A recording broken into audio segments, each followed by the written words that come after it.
আমাদের যে আমল, যে রাখার যে পাত্র পাত্র ফোঁটা হয়ে গিয়েছে, সেই ফোঁটাগুলোকে আগে ঠিক করতে হবে। এর মধ্যে একটা হলো গুরুত্বপূর্ণ, সেটা হলো আমাদের হারাম উপার্জনের মাধ্যমে আমাদের ওই ইবাদত যে রাখে আমরা ফুলের মধ্যে, সেটা ফোঁটা হয়ে গেছে। শুনিয়েছিলাম হালাল রিজিকের কতটা বরকত। হারামের কোনো বরকত নাই, হারামের কোনো বরকতই নাই। এই জন্য আল্লাহ রাব্বুল আলামিন সমস্ত নবীদেরকে ডাকতে বলেন, ইয়া আইয়ুহার রাসূল কুলু মিন তাইয়্যিবাতিন ওয়া'মালু সালিহান ইন্নী বিমা তা'মালুনা আলীম। আল্লাহ রাব্বুল আলামিন সমস্ত নবীদেরকে ডাকতে বলেন, হে নবীগণ, তোমরা হালাল খাবার খাও। কি খাবার? এটা জোরে বলেন। হালাল খাবার খাও এবং তোমরা নেক আমল করো, নেক কাজ করো। কারণ ইন্নী বিমা তা'মালুনা আলীম, তোমরা যা কিছু করো আমি আল্লাহ তাআলা সব কিছু জানি। সুবহানাল্লাহ। তোমরা যা কিছু করো আমি আল্লাহ সব জানি। আমরা যা করি আল্লাহ মনে হয় জানে না, শুধু নবীদেরটাই জানতো, নাকি বলেন? আমাদেরটা জানে কিনা এটা জোরে বলতে হবে, জানে কিনা? আল্লাহ তাআলা জানে আমি যা কিছু করি সব কিছু জানি। আল্লাহ বলে আমি কতটুকু জানি, আমি জানি, আমি আল্লাহ তাআলা কতটুকু জানি। সাত সমুদ্রের নিচেও যদি একটা কালো পাথরকে রাখা হয়, সেই পাথরের উপরে কালো পিপীলিকা অনেক বড় বড়, পিপীলিকা অনেক বড়, নাকি বলেন? না ছোট ছোট? ছোট ছোট।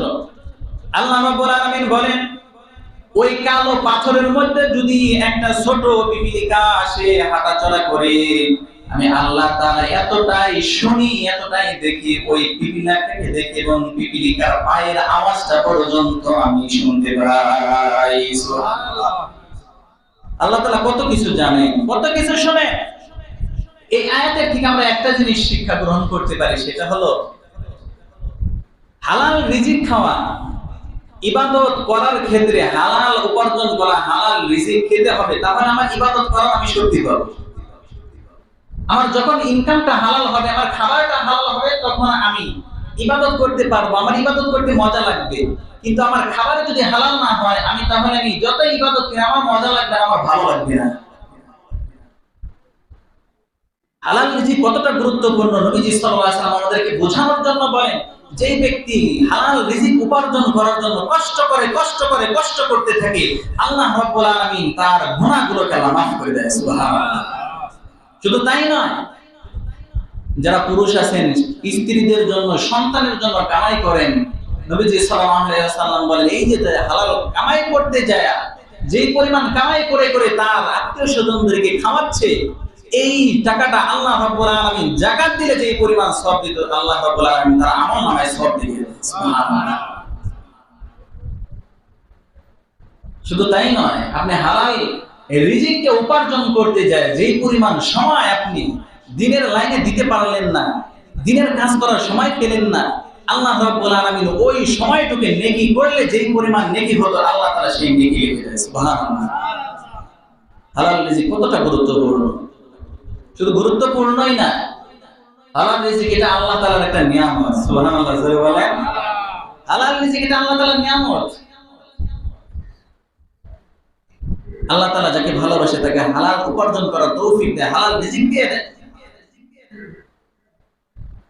এজন্য আমাদেরকে যে কাজের মধ্যে আল্লাহ তাআলা লাগিয়ে রেখেছেন, আমরা নিজেদেরকে মনে করব যে আমি এই কাজের যোগ্য না, আমাকে আল্লাহ তাআলা খতিব বানিয়েছেন, আমি এই কাজের আসলে যোগ্য না। আপনাকে আল্লাহ তাআলা অফিসার বানাইছে, আপনি এই কাজের যোগ্য না, আপনি মনে করেন। কারণ দেখেন, ভালো করে দেখেন, আপনার থেকে যোগ্যবান ব্যক্তি অনেক আছে, ঠিক না? জোরে বলেন। অনেক আছে। কিন্তু আল্লাহ তাআলা আপনাকে দয়া করে, আল্লাহ তাআলা আপনাকে রহম করে এই পদ আপনাকে আল্লাহ তাআলা দিয়েছেন। এজন্য যাকে যেই কাজে আল্লাহ তাআলা লাগিয়ে রেখেছেন, ওই কাজকে ভালোবেসে নিতে হবে এবং ওই কাজকে করতে হবে আল্লাহ তাআলার নিয়ামতের শুকরিয়া আদায় করতে হবে। হযরত আইয়ুব আলাইহিস সালাতু ওয়াস সালাম নামটা আপনারা শুনেছেন। হযরত আইয়ুব আলাইহিস সালাতু ওয়াস সালাম একদিন গোসলখানায় গিয়েছেন, হঠাৎ করে তার উপরে, তার শরীরের উপরে স্বর্ণের প্রজাপতি পড়া শুরু করেছে। সুবহানাল্লাহ। হযরত আইয়ুব আলাইহিস সালাম গোসল করা বাদ দিয়ে ওই সমস্ত স্বর্ণের প্রজাপতিগুলোকে একত্রিত করা শুরু করে দিয়েছেন। আল্লাহ তাআলা আইয়ুব আলাইহিস সালামকে ডাকতে বলল, ও আইয়ুব, আমি কি তোমাকে গরীব বানিয়েছি? আমি কি তোমাকে সম্পদ দেই নাই? এরপরেও কেন তুমি ওই সমস্ত প্রজাপতিগুলোকে সংরক্ষণ করেছো? কেন তুমি সংরক্ষণ করেছো? আমি তো তোমাকে অনেক সম্পদ দিয়েছি। হযরত আইয়ুব আলাইহিস সালাম আল্লাহ তাআলাকে ডাকতে বলেন, আল্লাহ, আপনি যতগুলো সম্পদ দিয়েছেন এই সমস্ত সম্পদের শুকরিয়া আমি আদায় করে কখনো শেষ করতে পারবো না। যতগুলো আমাকে নিয়ামত দিয়েছো, যতগুলো আমাকে সম্পদ দিয়েছো, এগুলোর শুকরিয়া আদায় করে আমি কখনো শেষ করতে পারবো না। কিন্তু তুমি আমাকে দয়া করে যে এই সমস্ত সম্পদ দিচ্ছ সেখান থেকে আমি মুখ ফিরে নিব না। সুবহানাল্লাহ। আমি সেখান থেকে তো মুখ ফিরিয়ে নিব না। তুমি আমাকে দয়া করে দিচ্ছ, আমি তো তোমার কাছে চাই না। আর তুমি আমাকে যে সমস্ত নিয়ামত দিবা আমি সেগুলোকে নিয়ে আগে বাড়ায়া মিসকিনের মতো আমি সেগুলোকে দুই হাত ভরে নিয়ে নিব। সুবহানাল্লাহ। হযরত আইয়ুব আলাইহিস সালামকে আল্লাহ তাআলা কতভাবে পরীক্ষা করেছেন। হযরত আইয়ুব আলাইহিস সালামকে এত সম্পদ আল্লাহ তাআলা দিয়েছিলেন। মিস্টার ইবলিস আল্লাহরে কয়, আল্লাহ, এই যে আইয়ুবরে এত সম্পদ দিয়েছো এই জন্যই তোমার শুকরিয়া আদায় করি। তুমি যদি তাকে সম্পদ না দিতা কখনো তোমার নিয়ামতের শুকরিয়া আদায় করতে না, তোমার ইবাদত করতে না। আল্লাহ কয়, বলো কি? বলে, না, আসলে আমি সত্য কথা বলতেছি। আল্লাহ সবকিছু জানে কিনা এটা জোরে বলেন। আল্লাহ কয়, না, আমার ইবাদত করবো। কয়, না, একটু পরীক্ষা করে দেখেন। আল্লাহ রাব্বুল আলামিন পরীক্ষায় ফেলে দিলেন। হযরত আইয়ুব আলাইহিস সালামকে পরীক্ষায় ফেলে দিলেন। তার বাড়িঘর যা ছিল সবকিছু ধ্বংস হয়ে গেল। স্ত্রী মারা গেল, সন্তানাদি মারা গেল, তার কোনো কিছু নাই। এরপরে আল্লাহ তাআলার শুকরিয়া আদায় করে আল্লাহ তাআলাকে ডাকতে থাকে, আল্লাহ। হযরত আইয়ুব আলাইহিস সালামকে আল্লাহ তাআলা সবকিছু নিয়ে গেলেন। এরপরে আল্লাহকে ডাকে। শয়তানকে আল্লাহ বলে, কিরে দেখো না, এরপরও আমাকে ডাকে। শয়তান বলে, না না, তাকে আপনি আরেকটু পরীক্ষা করেন। তাকে আপনি আরেকটু পরীক্ষা করলে আপনাকে ভুলে যাবে, আপনাকে ডাকবে না। আপনি আরেকটু তাকে ভালো করে পরীক্ষা করেন। আল্লাহ রাব্বুল আলামিন আইয়ুব আলাইহিস সালামকে এতটা পরীক্ষা নিলেন। আইয়ুব আলাইহিস সালামকে এতটা পরীক্ষা নিলেন, সারা শরীরের মধ্যে কীড়া দিয়ে দিলেন। কীড়ার কারণে সারা শরীর থেকে পোকামাকড়কে খাদ্য দিচ্ছেন। এরপর আইয়ুব আলাইহিস সালাম আল্লাহ তাআলাকে ভুলে না, সর্বসময় ডাকে আল্লাহ। সুবহানাল্লাহ। সর্বশেষে হযরত আইয়ুব আলাইহিস সালামের শরীরের মধ্যে পোকা ধরে গিয়েছে, সেখান থেকে পোকায় খাচ্ছে। এরপরে আল্লাহ তাআলাকে ভুলে না। সর্বশেষে যখন একটা পোকা এসে জিহ্বার মধ্যে ধরে গিয়েছে, এমন অবস্থায় আইয়ুব আলাইহিস সালাম আল্লাহ তাআলার কাছে দুই কানা চোখের পানি ফেলে আল্লাহ তাআলাকে ডাকতে, আল্লাহ, আমার সন্তানাদি নিয়ে গিয়েছো, আমার স্ত্রী নিয়ে গিয়েছো, আমার সমস্ত সম্পদগুলোকে নিয়ে গিয়েছো। ও আল্লাহ, আমার শরীরের মধ্যে পোকার মাধ্যমে আমার শরীর থেকে খাদ্য দিচ্ছ। এরপরে আমি রাগ করি নাই, মন খারাপ করি নাই। কিন্তু আজ আমার যে জিহ্বার মধ্যে পোকা ধরেছে, যেই জিহ্বার মাধ্যমে আমি তোমাকে ডাকি, সর্বসময় তোমার জিকির করি, আল্লাহ, আজ থেকে আমার পোকা যেহেতু জিহ্বার মধ্যে ধরেছে, আমি কিভাবে তোমার জিকির করব? আল্লাহ তাআলার কাছে দোয়া করলেন, আল্লাহ, কত পরীক্ষা নিবা নাও, আমাকে সুস্থ করে দাও। আল্লাহ তাআলা হযরত আইয়ুব আলাইহিস সালামকে সুস্থ করে দিলেন, সমস্ত পরিবার সহ সকলকে ফিরিয়ে দিলেন। সুবহানাল্লাহ। এজন্য সর্ব অবস্থায় আমাকে যে নিয়ামত আল্লাহ তাআলা দিচ্ছেন, এগুলো আমি যোগ্য না। একটু ভালো করে দেখেন, এগুলোর যোগ্য আমি না। এরপরে আল্লাহ আমাকে ভালোবেসে দিচ্ছেন। আমাকে আল্লাহ তাআলা সবকিছু দিচ্ছেন। আল্লাহ তাআলা আমাকে যেই কাজে দিচ্ছেন, আমি যেই কাজের উপযুক্ত, এই জন্য আল্লাহ আমাকে এই কাজটাই দিয়েছেন। আল্লাহ বলেন, নাহনু কাসামনা বাইনাহুম মাঈশাতাহুম ফিল হায়াতিদ দুনিয়া। আমি আল্লাহ রাব্বুল আলামিন দুনিয়ার সমস্ত কাজগুলোকে তোমাদের জন্য ভাগ করে দিয়েছি। সুবহানাল্লাহ। দুনিয়ার সমস্ত কাজকে আমি আল্লাহ তাআলা ভাগ করে দিয়েছি। আপনারা বলেন তো দেখি, পৃথিবীর সমস্ত মানুষ মিলে কি এক জায়গায় হয়েছিল? হয়ে কি এই সিদ্ধান্ত নিয়েছিল যে অমুকে ব্যবসা করবা, তুমি ব্যবসা না করে অমুকের ফ্যাক্টরিতে চাকরি করবা, তুমি চাকরি করার দরকার নাই, তুমি দোকান করবা, তুমি একটা চায়ের দোকান করবা, তুমি একটা রডের দোকান করবা, সিমেন্টের দোকান করবা। এরকম কি একটা সিদ্ধান্ত হয়েছিল? একটু জোরে বলেন আপনারা। সারা পৃথিবী বাদ দিলাম, আপনাদের এলাকার কথাই বলেন। আপনার এই এলাকার সকলে একসাথে হয়ে যে কে কোন ব্যবসা করবে, কোন কাজ করবে, সে কিভাবে উপার্জন করবে, এটা একটা সিদ্ধান্ত হয়েছিল ছোট মোটো, নাকি বলেন? হয় নাই।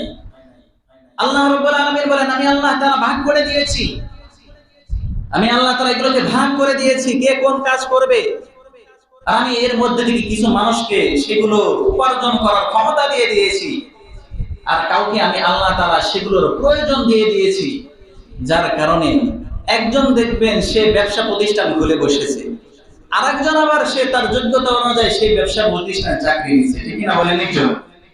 এরপর আরেকজন দেখবেন বাজারের মধ্যে চার দোকান খুলে বসেছে, একজন দেখবেন যে বাজারের মধ্যে সে সবজি বিক্রি করছে। আপনার ফ্রিজের সমস্যা হয়ে গিয়েছে, সে ফ্রিজ ঠিক করার জন্য বসে রয়েছে। আপনার ফোনের সমস্যা হয়েছে, ফোন ঠিক করার জন্য, সার্ভিসিং করার জন্য সে দোকান খুলে বসে রয়েছে। আপনার ডেক পাতিল দরকার, সেগুলো বানিয়ে বানিয়ে বসে রয়েছে, ঠিক না? একটু জোরে বলেন। আল্লাহ রাব্বুল আলামিন বলেন, নাহনু কাসামনা বাইনাহুম মাঈশাতাহুম ফিল হায়াতিদ দুনিয়া, দুনিয়ার সব কাজগুলোকে আমি ভাগ করে দিয়ে দিয়েছি। কে কোন কাজ করবে আমি আল্লাহ তাআলা সবগুলোকে ভাগ করে দিয়েছি।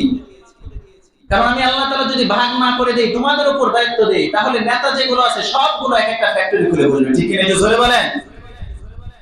আর যারা একবার অভাবী আছে তাদেরকে নিয়ে নিয়ে সেই অফিসে চাকরি দিবে। আল্লাহ বলে না, এমন অফিসার অনেক আছে, অফিস খুলেছে, অনেক বড় বড় মালিক আছে যারা নামের সিগনেচার ভালো করে করতে পারে না, কিন্তু তাদেরকে আল্লাহ তাআলা এত সম্পদ দিয়েছেন, অথচ সে ভালো করে নামটা ভালো করে লিখতে পারে না, স্বাক্ষর ভালো করে দিতে পারে না, অথচ তার অফিসে যা বিশাল বিশাল শিক্ষিতরা চাকরি নিচ্ছে, ঠিক না? জোরে বলেন। এটা আল্লাহ তাআলা ভাগ করে দিয়েছে। এই জন্য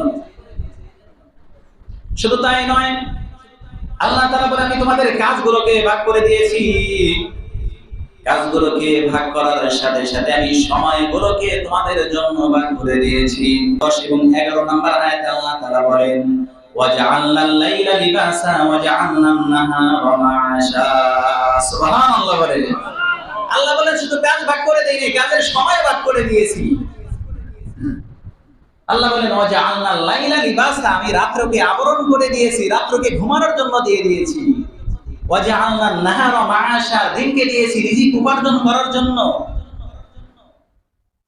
দুনিয়ার সমস্ত মানুষ মিলে একসাথে হয়ে এরকম কোনো পরামর্শ করে নাই আমরা সবাই দিনের বেলা কাজ করব, রাতের বেলা ঘুমাবো। করেছে একজন?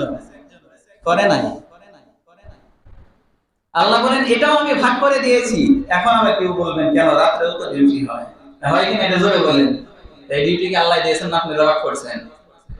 যারা রাত্রে নাইট ডিউটি যারা করে, এদেরকে একটু বললেন যে ভাই আপনার নাইট করতে মানে ডিউটি করেন, জীবনও রাত্রে করতে রাজি হবে না, ঠিক না বলেন? তার মানে এটা আল্লাহ তাআলার একটা বৈশিষ্ট্য। আল্লাহ বলেন, আমি রাত্রকে দিয়েছি ঘুমানোর জন্য, আরামের জন্য, দিনকে দিয়েছি উপার্জন করার জন্য। এটা যদি মানুষের হাতে ছেড়ে দিত কি সমস্যা হতো? একজন চাইতো আমি দিনে ঘুমাবো, রাত্রে কাজ করবো। আরেকজন চিন্তা করতো না আমি রাত্রে ঘুমাবো, দিনে কাজ করবো। আরেকজন চিন্তা করতো না আমি সন্ধ্যায় ঘুমাবো, সকালে কাজ করবো। আরেকজন চিন্তা করতো না আমি সকালে ঘুমাবো, সন্ধ্যায় কাজ করব। সমস্যা কি হয়ে যেত? একজন রাত্রের বেলা ঘুমাইতো, পাশের বাড়ি আরেকজন ঠুস ঠাস করে কাজ করা শুরু হয়ে যেত, ঠিক কিনা? জোরে বলেন। ঘুমে 12টা বেজে যেত। আপনি হলো ঘুমাইছেন রাত্রের বেলা, আপনার বাড়ির পাশে মনে করেন আমার একজন ধুমধার একটা পিঠে দা বটি বানাইতেছে, ঘুম তো ভালোই হতো নাকি? ঘুমের একবার 12টা বেজে যেত। আল্লাহ বলেন, না, এটা আমি নিজের হাতে নিয়ে নিয়েছি, এটা তোমাদের হাতে দিয়ে দিলে এক একজন এক এক সময় করতা না, এটা আমি আল্লাহ তাআলা নিজের হাতে নিয়ে নিয়েছি।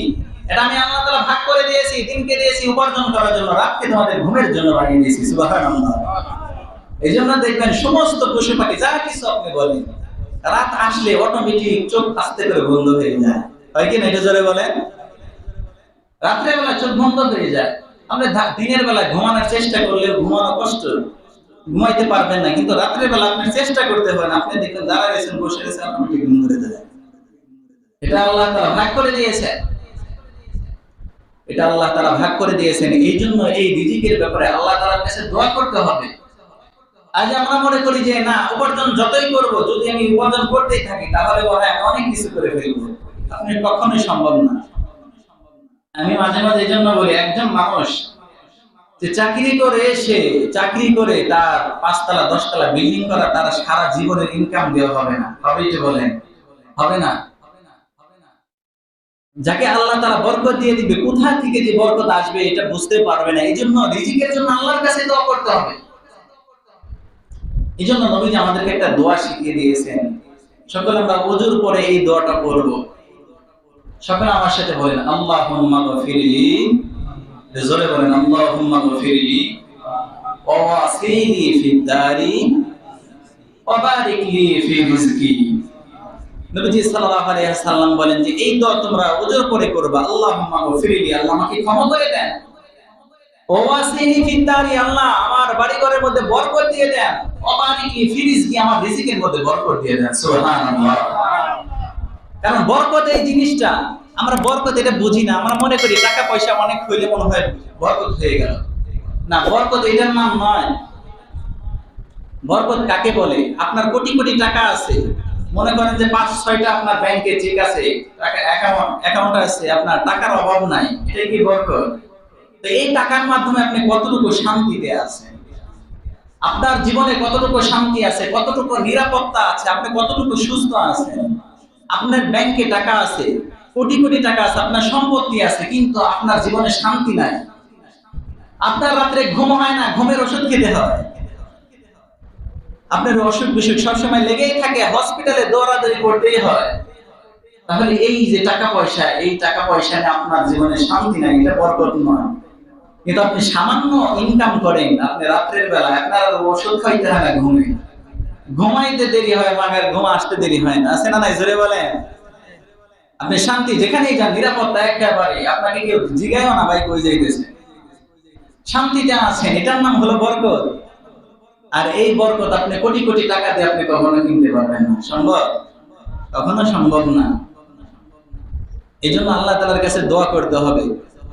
আর রিজিক, হালাল রিজিক আমাদেরকে অন্বেষণ করতে হবে। আজ হালাল রিজিক অন্বেষণ করতে যায় কিছু ভাই আমরা দেখি তারা নামাজ রোজা আল্লাহর হুকুমকে বাদ দিয়ে দেয়। নবীজি তো এটা বলে নাই। নবীজি সাল্লাল্লাহু আলাইহি সাল্লাম তো বলেছেন, তালাবা তাসবিল হালালি ফরজিয়াতুন বা'দাল ফরজিয়া। হালাল রিজিক ফরজ, আপনার ইনকাম করা, কিন্তু আল্লাহ তাআলা যে ফরজগুলো আছে সেগুলোকে আদায় করার পরে আপনার সেটা ফরজ। কিছু ভাইকে যদি বলা হয় ভাই নামাজে আসেন না কেন, ভাই ইনকাম করা, পরিবারের মানুষদেরকে খাওয়ানো, এটাও তো ফরজ, এটাও তো আল্লাহর হুকুম। আশরাফ আলী থানভী রাহমাতুল্লাহ আলাইহির কাছে একজন মহিলা যায় বলতেছে, হুজুর আমার স্বামী ডাক্তারি কাজ করে, তো সে বাড়িতে এসে 3 ওয়াক্ত নামাজ একসাথে পড়ে নেয়, তার মানে সে ওখানে আর পড়ে না। তো স্বামীকে জিজ্ঞাসা করলাম, কেন আপনি এরকম করেন? স্বামী বলতেছে, এত কথা বইলো না, মানুষকে চিকিৎসা দেওয়া এটাও খরচ, মানুষের জান বাঁচানো খরচ, সুতরাং নামাজ আমি একসাথে করি, তাদের সমস্যা কি? এক খরচ তো আদায় করতেছে, এক খরচ আদায় করে এসে না আর 3টা একসাথে করলাম, সমস্যা কি? এইটা করা যাবে না। যেটা আল্লাহর হুকুম আগে খরচ, সেটা আপনাকে আগেই করতে হবে। আপনি যদি দিন মজুরের কাজ করেন, কিন্তু আল্লাহ তাআলার হকটাকে যদি আপনি আগে করতে পারেন, আশা করা যায় আপনাকে আল্লাহ তাআলা অনেক বড় জান্নাত দিতে পারে। সুবহানাল্লাহ। ইবনুল মুবারক রাহমাতুল্লাহ আলাইহি যে যুগ শ্রেষ্ঠ মুহাদ্দিস ছিলেন, সবথেকে বড় ফকি ছিলেন, সবথেকে বড় আলেম ছিলেন, তিনি মারা গিয়েছেন। মারা যাওয়ার কয়েকদিন পরে তিনি স্বপ্নে দেখে তার এক ছাত্র যে হুজুর কেমন আছেন? আল্লাহ তাআলা আমাকে ভালোই ব্যবহার করেছে, কিন্তু আমার যে বাড়ির সামনে একজন কামার ছিল, আল্লাহ তাআলা আমার থেকে তাকে বেশি সুখে রেখেছে। সুবহানাল্লাহ। এবার আব্দুল্লাহ ইবনে মুবারকের শাগিরদের চিন্তা হলো, কি ব্যাপার, যুগ শ্রেষ্ঠ আলেম আব্দুল্লাহ ইবনে মুবারক, যাকে এক নামে সবাই চিনে, ওই সময় না আজ পর্যন্ত সবাই চিনে আব্দুল্লাহ ইবনে মুবারক বিশ্বের মধ্যে সবথেকে যুগ শ্রেষ্ঠ মুহাদ্দিস এবং ফকি ছিলেন, বড় আলেম ছিলেন। শাগিরদ চলে গেলেন, কামারের বাড়িতে চলে গেলেন, কামারের স্ত্রীকে দেখতে বললেন, কামারের স্ত্রীকে ডাকতে বলেন, বলো তোমার স্বামী কি এমন আমল করেছে, যে আমলের কারণে তোমার কাছে মনে হয় তোমার স্বামী অনেক সুখে থাকতে পারে, আল্লাহ তাআলা তার সাথে ভালো ব্যবহার করতে পারে। সুবহানাল্লাহ।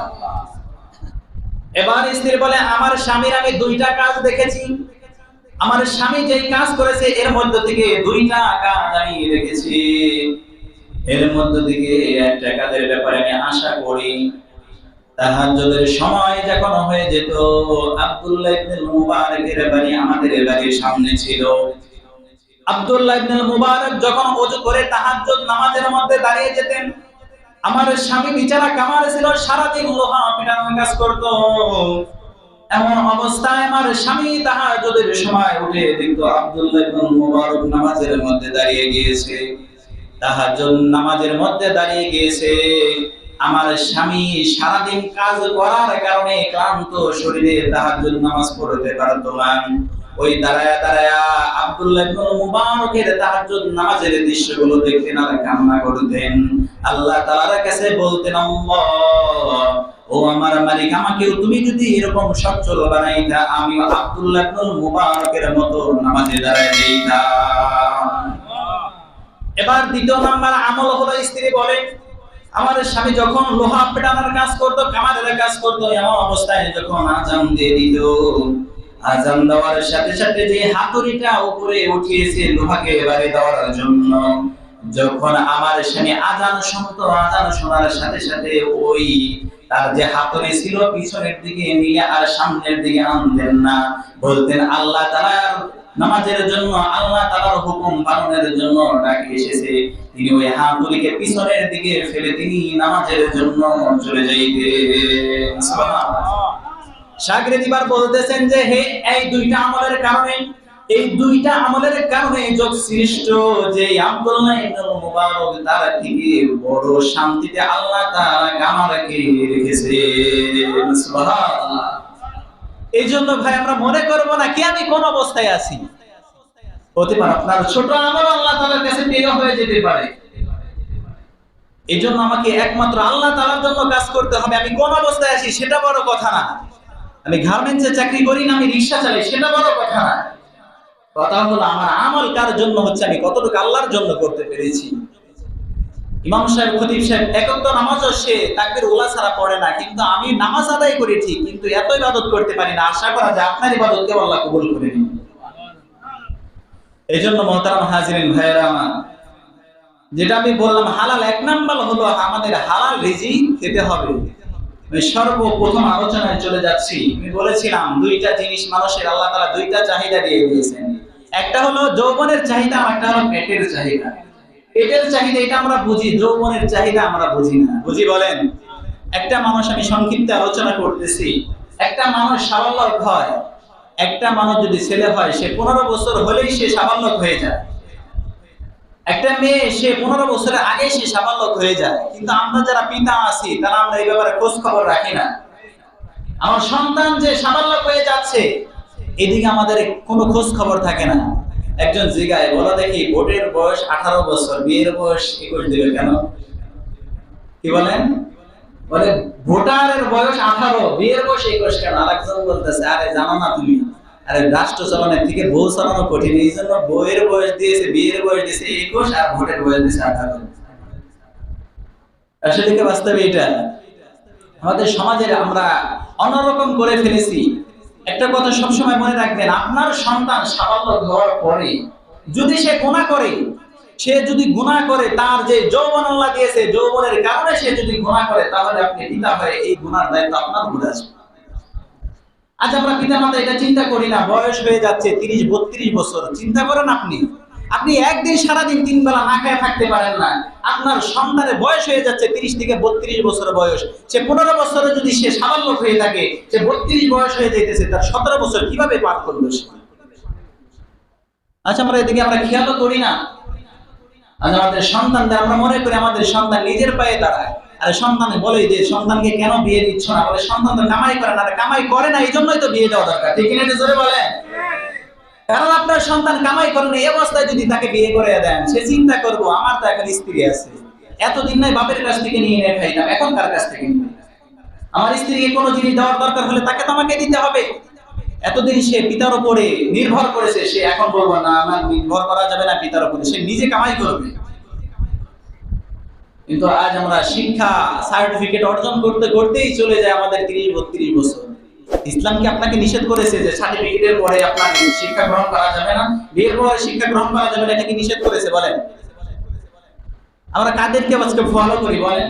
যাদেরকে ফলো করি, দেখেন আমাদের বঙ্গবন্ধু শেখ মুজিব, তিনি বিয়ে করেছেন 18 বছর, আপনি খোঁজ খবর নিয়ে দেখেন। তিনি যদি 18 বছরে বিয়ে করে তিনি যদি একজন প্রেসিডেন্ট হতে পারে, আর আপনার ছেলে মনে করেন যে বিয়ে করাইলে মনে হয় কি হয়ে যাবে। আর আমরা ভয় করি যে সন্তানকে বিয়ে করাইলে বউ মনে হয় হাতি পালার থেকেও বেশি, আর কি খাবে মনে হয় সংসার সব শেষ করে দিন। এই জন্য অবশ্যই সন্তানদেরকে নির্দিষ্ট সময় আপনি বিয়ে করাবেন, কারণ যৌবনের তাড়নায় সে যদি কোনো গুনাহ করে ফেলে, এটা তো স্বাভাবিক করেই ফেলবে। বর্তমানে দেখেন আজ আমাদের সন্তানগুলো, আমাদের ছেলেগুলো, মেয়েগুলো সাফল্য হয়ে গেলে তার মনে একটা চাহিদা আসা স্বাভাবিক, ঠিক না বলেন? এটাও যেহেতু খোদা দিয়ে দিয়েছেন আল্লাহ তাআলা, সে যদি রিলেশনশিপে চলে যায়, অবৈধভাবে যদি সম্পর্ক করে ফেলে, এটার জন্য আপনি পিতা হয়ে 1 নাম্বার দাবি থাকবেন, আপনি দায়ী থাকবেন। আজ ভালো করে খোঁজ খবর নিয়ে দেখেন, আজ দেখা যায় উচ্চ শিক্ষা আমাদের মেয়েদেরকে শিক্ষিত করার কারণে 75% মেয়েদেরকে আজ বিয়ে হচ্ছে না, বেশি শিক্ষিত যারা। আমি এর আগে আলোচনা করেছিলাম, একটা মেয়ে সে যদি এমএ পাস করতে যায়, তার বয়স হয়ে যায় 30 থেকে 32 বছর বয়স। এখন একটা ছেলে সে স্বাভাবিক 30 থেকে সর্বোচ্চ 30 হলে বিয়ে করে। একটা ছেলের যদি বয়স যদি 30 থাকে, সে তো অ্যাভেলেবেল 20 থেকে 22 বছরের মেয়ে অ্যাভেলেবেল পেয়ে যাবে, ঠিক না বলেন? তো যদি সে যদি 20 থেকে 22 বছরের মেয়ে পেয়ে যায়, কেন আপনার 30 বছরের মেয়েকে বিয়ে করবে? কারণ প্রত্যেকটা ছেলের একটা আশা, আমি একটু কম বয়সের মেয়েকে বিয়ে করব। এটা প্রত্যেকের আশা না, এটা একটা চাহিদাই থাকে এরকম। এই জন্য আমরা পেটের খোদাকে আমরা হালাল ভাবে আমরা বললাম, কিন্তু যৌবনের খোদাকে আমরা হালাল ভাবে যদি করি, তাহলে আমার এই ইবাদত করে আমার কোনো লাভ হবে না। এই জন্য আমাকে আপনাকে এই পেটের তো হালাল ভাবে আমার খোদাকে ভোট দিয়ে হবে, সাথে সাথে যৌবনের যেই খোদা আছে সেটাকে হালাল ভাবে করতে হবে। এই জন্য অবশ্যই এই দিকে আপনারা খেয়াল করবেন, এইদিকেও খেয়াল করবেন। প্রয়োজনে ছেলের বয়স হচ্ছে, মেয়েরও বয়স হচ্ছে, আপনি বিয়ে দিয়ে দেন, এরপরে উভয়ে পড়ুক, সমস্যা তো নাই। ইসলাম কি না করেছে বলেন? না করে না। আজ আমাদের সমাজের মধ্যে ডিভোর্সের সংখ্যা কম না বেশি? জোরে বলেন।